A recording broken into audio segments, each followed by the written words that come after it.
आज भी देश में आरएसएस ही दंगा करवा रही है। आरएसएस का क्या योगदान है इस देश को विकास की ओर ले जाने में? हिंदू मुसलमान करने के लिए आरएसएस बनी है। कहते भाजपा दे बयान कि हमारे मोहन भागवत को हम नहीं मानते। हिंदू लोगों का शोषण करती है आरएसएस। आप उस शाखाओं में शिक्षा देना नहीं सिखाते हैं, उस शाखाओं में आप उन्हें जिहादी बनाते हैं। जब देश को आजाद करने की बात थी तो ये लोग अंग्रेजों के तरफ थे। जो दंगा के पूरी तरह से रचनाकर जिसको कहिएगा नुपुर शर्मा, उस पर देशद्रोही का मुकदमा नहीं होना चाहिए था क्या? आप नोट कर लीजिए कि नुपुर शर्मा को सांसद का चुनाव लड़वाया जाएगा, राज्यसभा भेजा जाएगा, कैबिनेट में जगह दी जाएगी। इस बात को आप याद रखिए। आरएसएस बड़ा कि देश कि हमारा सनातन धर्म बड़ा कि किसी मुसलमान का धर्म बड़ा कि हमारा देश बड़ा। नुपुर शर्मा पे कार्रवाई क्यों नहीं हुई और एसएसपी पे कार्रवाई क्यों होगी? मुझे इसका जवाब चाहिए। मैं मानता हूं कि जो भी इस देश में रहकर देश विरोधी काम कर रहा है उसे बिल्कुल सरकार माफ नहीं करे,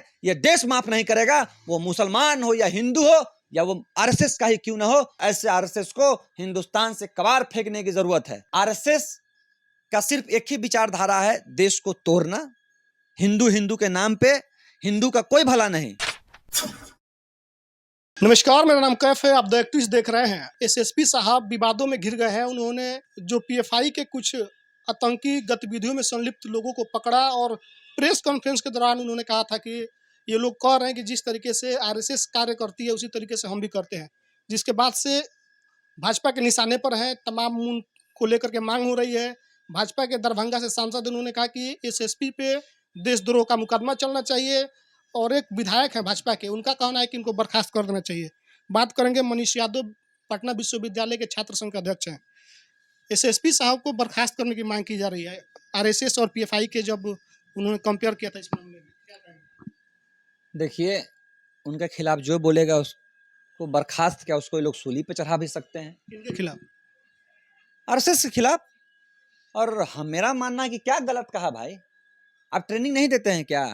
जाइए ना, हमारे घर के पीछे सुबह सुबह छोटे छोटे बच्चों को कहा जाता है कि आप ये नारा लगाइए। किसी भी जात धर्म का बच्चा उसको आप ये कहिएगा कि आप सिर्फ जय श्री राम ही बोलिए। ठीक है, जय श्री राम तो हमारा हक है भाई, आप कौन कहते हैं बोलने के लिए। लेकिन जिस तरह से जिहाद आप कहते हैं, उसी तरह से अगर आरएसएस ये कहती है कि हम धर्म के रास्ते पे चल रहे हैं, हम संघ के रास्ते पे चल रहे हैं, वो भी एक तरह का जिहाद ही है। मेरा मानना है वो भी बिल्कुल जिहाद है। आरएसएस जो करती है बिल्कुल जिहाद है। क्यों जिहाद नहीं है? कोई अगर अपने धर्म के प्रति कट्टर है तो वो जिहादी है। आप भी अपने धर्म के प्रति कट्टर है तो आप जिहादी हैं। मानिए इस बात को। क्या कहा एसएसपी ने? गलत बात। जानिए कि जो सत्ता चला रहा हो उस पर आरोप प्रत्यारोप नहीं लग सकता है, और जो सत्ता से बाहर है वो कुछ भी करेगा तो वो आरोपी कहलाएगा। वरना देश में जितना भी दंगा हुआ है ना, जितना भी देश में दंगा हुआ है अभी से लेके 30 साल 40 साल 50 साल का रिकॉर्ड देख लीजिए, उसमें सबसे बड़े स्तर पे अगर किसी ने काम किया उस दंगे को हवा देने में तो वो आरएसएस के लोग ही थे। आरएसएस ने दंगा बिल्कुल। और आज भी देश में आरएसएस ही दंगा करवा रही है। आज भी आप कहते हैं कि पीएफआई हो या और भी कई संगठन जो काम कर रहे हैं, उनकी मंशा मैं नहीं जानता, उनकी क्या मंशा है। लेकिन आरएसएस ये मुझे बताए कि आरएसएस देश हित में कौन सा काम करती है, कौन समाज हित में काम करती है, किस कल्याण के लिए काम करती है आरएसएस? मुझे बताए। आप क्या करते हैं? आप तब सड़क पे आते हैं जब कोई धार्मिक दंगा भड़काना हो, धार्मिक बयान देना हो। आरएसएस का क्या योगदान है इस देश की आजादी में? आरएसएस का क्या योगदान है इस देश को विकास की ओर ले जाने में? कोई योगदान आरएसएस का नहीं। इस बात को आप याद रखिएगा। आरएसएस सिर्फ और सिर्फ हिंदू मुसलमान करने के लिए आरएसएस बनी है। देश में धार्मिक उन्माद, देश में धार्मिक दंगा फैलाने के लिए आरएसएस बनी है। और आरएसएस क्या करती है ना, इस बात को आप उन लोगों से जाके पूछिए जो आरएसएस के शिकार हुए।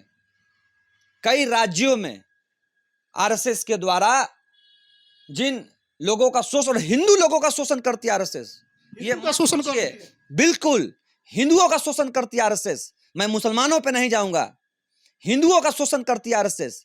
आपने कितने आरएसएस के अस्पताल चल रहे हैं, विद्यालय चल रहे हैं, महाविद्यालय चल रहे हैं, लेकिन आरएसएस का लोग प्रेस कॉन्फ्रेंस कर कहता है कि हम 1 लाख शाखाएं बनवाएंगे। उस शाखाओं में आप क्या सिखाते हैं?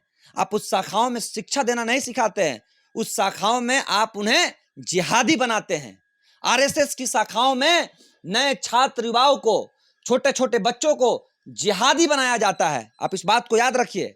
और ये पूरी तरह से आरएसएस का जो 80 और 20 की बात आप लोग ये लोग करते हैं ना, ये यही 80-20 है। 80 को एक तरफ, 20 को एक तरफ। इन्होंने कभी देश को जोड़ने कौन है की बात 80 नहीं कौन है की। 20? ये तो भाजपा के जो लोग यूपी में योगी आदित्यनाथ ने भी कहा था, युद्ध के प्रवक्ताओं ने कहा था। कौन 80-20 है? ये तो भाजपा के लोग, आरएसएस के लोग बताएंगे बखूबी। हम स्पष्ट कहते हैं। अभी एसएसपी साहब को लेकर के मांग हो रही है कि बर्खास्त कर देना चाहिए, देखिए देशद्रोह का मुकदमा चलना चाहिए उनके ऊपर। देखिए, हमने क्या कहा? देशद्रोह का मुकदमा ये तय करते हैं जब नुपुर शर्मा ने ये कह दिया, किसी धार्मिक बातों को जोड़कर उन्होंने जो बड़ी बात कही, जिसके लिए पूरे देश में दंगे हुए, जो दंगा के पूरी तरह से रचनाकर जिसको कहिएगा नुपुर शर्मा, उस पर देशद्रोही का मुकदमा नहीं होना चाहिए था क्या? आप किसी धर्म के प्रति बोले थे? संगठन बड़ा कि धर्म बड़ा और देश बड़ा, ये मुझे बता दे। आरएसएस बड़ा कि देश, कि हमारा सनातन धर्म बड़ा, कि किसी मुसलमान का धर्म बड़ा, कि हमारा देश बड़ा? हमारा देश बड़ा, हमारा धर्म बड़ा, फिर संगठन बड़ा।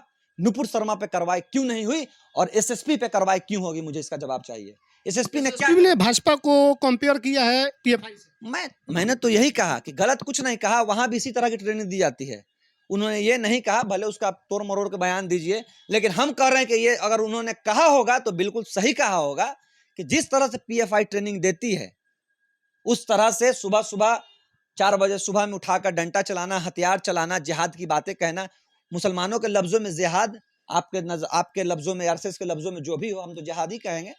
तो किसी के अंदर अपने धर्म के प्रति और दूसरे के धर्म के प्रति अगर नफरत फैलाई जाए, वो जिहाद है। और आरएसएस दूसरों के धर्म के प्रति नफरत फैलाती है, इसीलिए आरएसएस भी जिहादी है। सिर्फ पीएफआई और कोई मुस्लिम संगठन जिहादी नहीं हो सकता। मैं मानता हूं कि जो भी इस देश में रहकर देश विरोधी काम कर रहा है, उसे बिल्कुल सरकार माफ नहीं करे, ये देश माफ नहीं करेगा। वो मुसलमान हो या हिंदू हो या वो आरएसएस का ही क्यों ना हो, अगर वो इस देश में रहकर, हमारा सेकुलर देश है, कम्युनल देश नहीं है। तो हिंदू राष्ट्र की भी मांग होती है, मुस्लिम राष्ट्र का भी मामला सामने आया। देखिए भाई, जो मुसलमान राष्ट्र था वो अपने तरीके से अपने जगह पे है।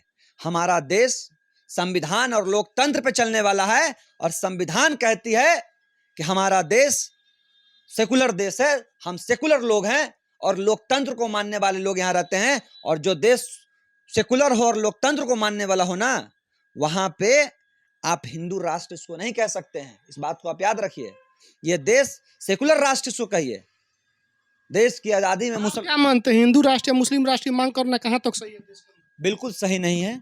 हम एक हैं। इस देश की आजादी में मुसलमानों ने भी अपनी भूमिका निभाई, सिख ईसाइयों ने भी भूमिका निभाई। सिर्फ मुसलमान ही है इस देश का में क्या, सिख हैं। जितना बड़ा बलिदान सिखों ने दिया, उतना बड़ा बलिदान किसी ने नहीं दिया। उन्होंने तो कभी नहीं कहा कि सिख राष्ट्र बना दीजिए।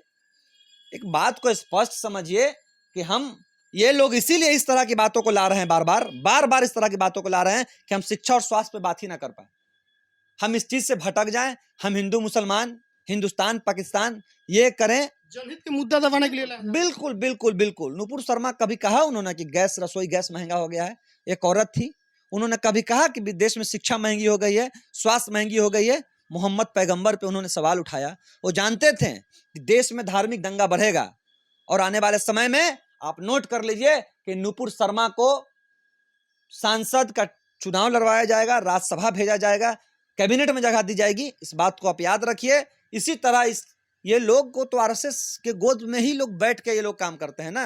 ये पूरी तरह से लोग आरएसएस, नुपुर शर्मा जैसे लोग, भाजपा के जितने भी लोग हैं, सब आरएसएस की गोद में बैठे हुए हैं। आरएसएस बिल्कुल।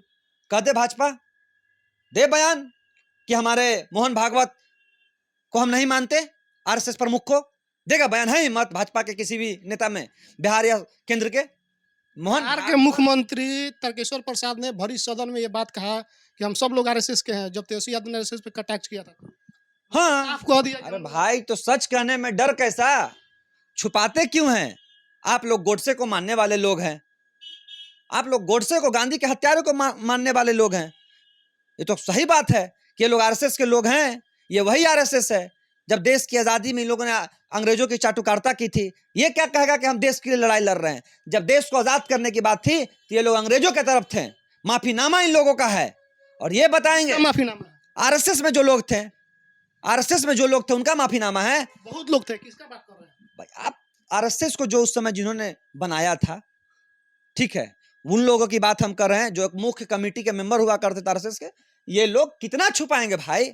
सब लोग इनके बारे में जानते हैं। ये लाख हिंदुत्व का चोला पहन लें, लाख का ये कह लें कि हम हिंदूवादी हैं, लेकिन हिंदूवादी वही हो सकता है जो हिंदुस्तान के विकास की बात करेगा, हिंदुस्तान की बेहतर भविष्य की बात करेगा। हिंदुस्तान को तोड़ने वाला कभी हिंदुस्तान का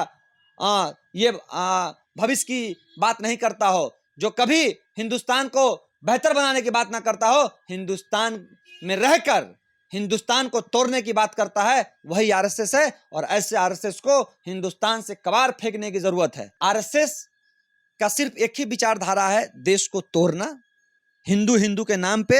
हिंदू का कोई भला नहीं। आप एक बात हमको आज बता दीजिए, नुपुर शर्मा के बयान के बाद जिस दर्जी की हत्या हुई, कौन आरएसएस का लोग उसको देखने गया क्या कोई? चलिए, हमारे साथ पटना विश्वविद्यालय के छात्र संघ के अध्यक्ष मनीष कुमार थे। इनका साफ तौर पे कहना है कि एसएसपी ने कुछ गलत नहीं कहा है।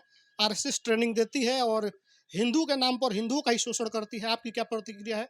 कमेंट करके बताइए। फेसबुक पर देख रहे हैं शेयर कीजिए, यूट्यूब पर देख रहे हैं तो घंटी बजाकर चैनल को सब्सक्राइब कीजिए। धन्यवाद।